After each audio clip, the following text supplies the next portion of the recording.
Hi guys, me again.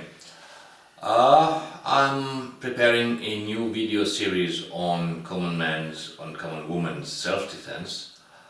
Very busy checking out my stuff because I'm experimenting with new camera angles and stuff. So you can not only see me from the front and from the side or from the back side, but actually also from above. And it is pretty exciting to find out how all that stuff works and figure it all out. And I thought I'd give you a few behind the scene looks and a few bloopers, so that you can see and maybe give me feedback and give me comments how you liked it. And also a pretty big chunk of actual tutorial or kind of test shot for a tutorial, but it turned out pretty good, also I believe to think. And some other stuff, including me climbing ladders and including me doing some staff work and some other stuff. So it's basically a random collection of some footage that I took while experimenting with the stuff and preparing the video series. So without further ado, just hop in and enjoy. So here I am with my beautiful assistant and my wife. And let's, without further ado, jump into the drill that I found most suiting to the criteria I listed before. That is the hammer fist. You know, in an older video of mine I already said it is the Viking, and I find the hammer fist to be best suited to everything, because the hammer fist, if you can throw a ball, if you can just throw a ball, you can do the hammer fist. It is the same motion. Also, if you know how to nail a nail in the wall, you can do that. And this works as well with an empty hand or with an impact karambit. It works forehand, it also works backhand. So it is very robust. It is not dependent on perfect body structure. Even if I'm just somehow flailing, this thing does damage. And by the way, those are rubber trainers. Always play safe. It works if I'm using a mag light, even if I'm swinging wildly, also forehand, backhand. It still works when I have a knife in my hand, rubber trainer. Also if I have it in the ice pick grip, no matter if the edge is pointing forward or backward. The same here, edge is pointing forward, it works. And this, although awkward, if I happen to get it in this grip because I panically grabbed the next best thing, this still somehow works. So you can make it work under an enormous versatility of circumstances. In later phases, you can also make it work, say with your trusted shillelagh. It is still the same body mechanics. You don't have to learn anything new once you mastered the base drill. Or, in case you do not happen to have a shillelagh, you can also make it work with an umbrella. As you can see, it is always the same base motion.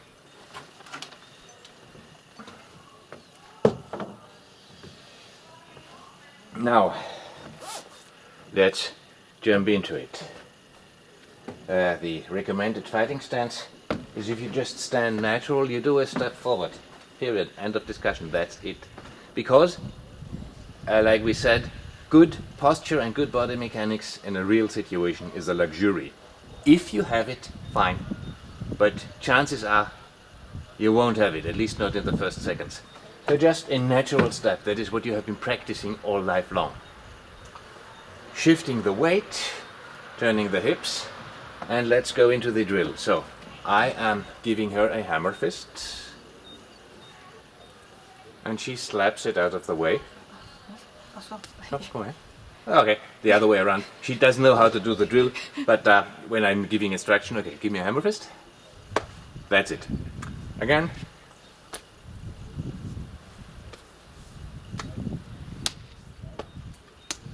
Exactly, that's the whole drill for the moment.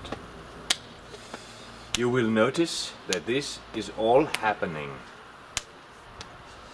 not only on the upper arch, in other words between head and hip, but also above my elbow line. I know,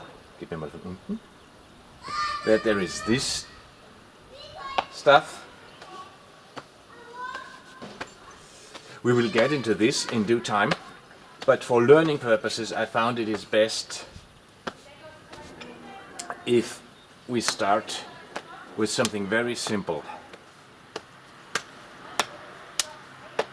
And as you can see, that is pretty much all there is to it. Now, give your assailant something in the hand, and she is coming again. This is just so that she is getting used to wielding stuff, and so that I'm getting used to her having stuff in her way. And as you see, this is robust because she doesn't always come in the same way. And after a while, you take it and she also gets used to stuff.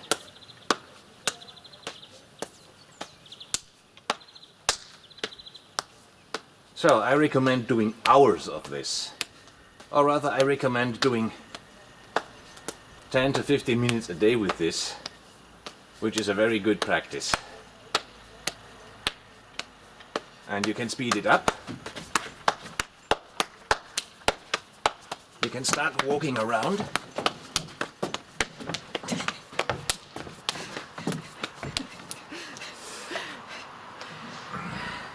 You can even, if you are so inclined, both have sticks in your hands. Come. Start out slowly at first.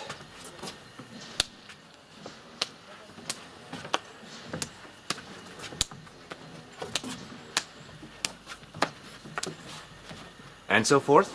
Thank you. So you see, this is versatile. And of course I have to show this off.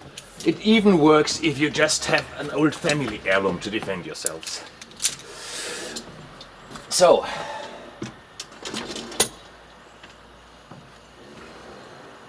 where do we hit? We hit in the general area of where the other guy stands. This. For a moment. So I may hit her here, here, or here. I don't care. I could take her neck, somewhere where the carotid sinus nodes are, which gives me an immediate knockout. Maybe I get the collarbone, maybe I smash the nose or an eye. Worst case, I smash it on an iron forehead. But a hammer fist doesn't need conditioning. It will probably not even hurt that much, and most likely I won't get boxer's fracture. So this has many advantages. I can use it right away once I learned the technique. And like I said, if you know how to throw a ball, you already know the technique. What else is there? That is actually it. The problem with making a longer tutorial about this is it is so easy that it is difficult to make a longer tutorial about it. What can be said, it also works if the smaller guy is hammering down on the bigger guy, you see. She also gets me, and if she really swings full swing somewhere in here, that is going to have a telling effect on me. The other thing, and that is where we sometimes practice rather enthusiastically, I mean, a fight is not going to remain in there. We all know that the fight sooner or later is going to go into the clinch. But as you can see, it was easy for her to get out of this. This is something that we will get into later. Yes, okay. You see?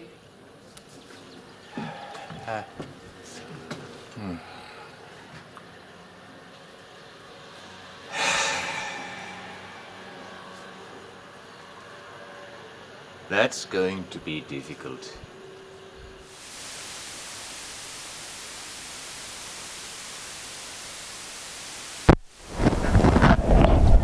Testing, testing.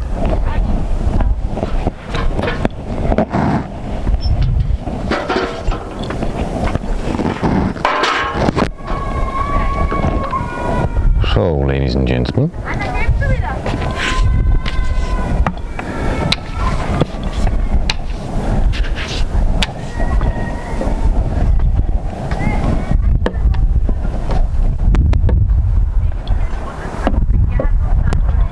let's see what that can do.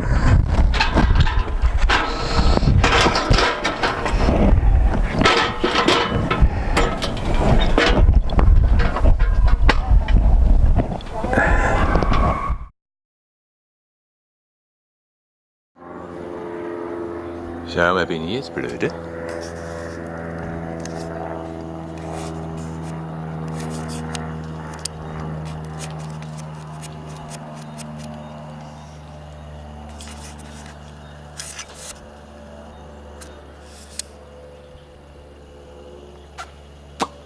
Oké. Ja hoor, goed.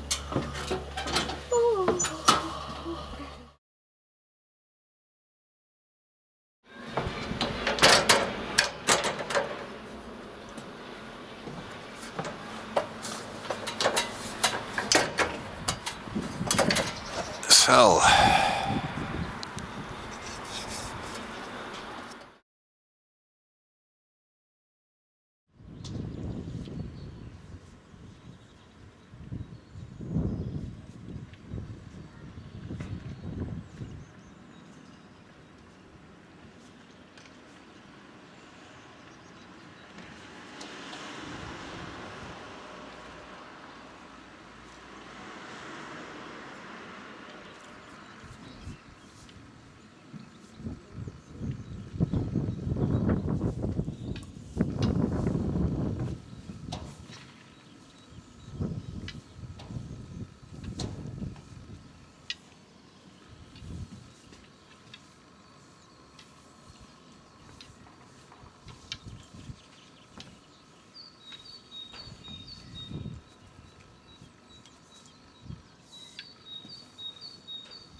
Thanks for watching, guys.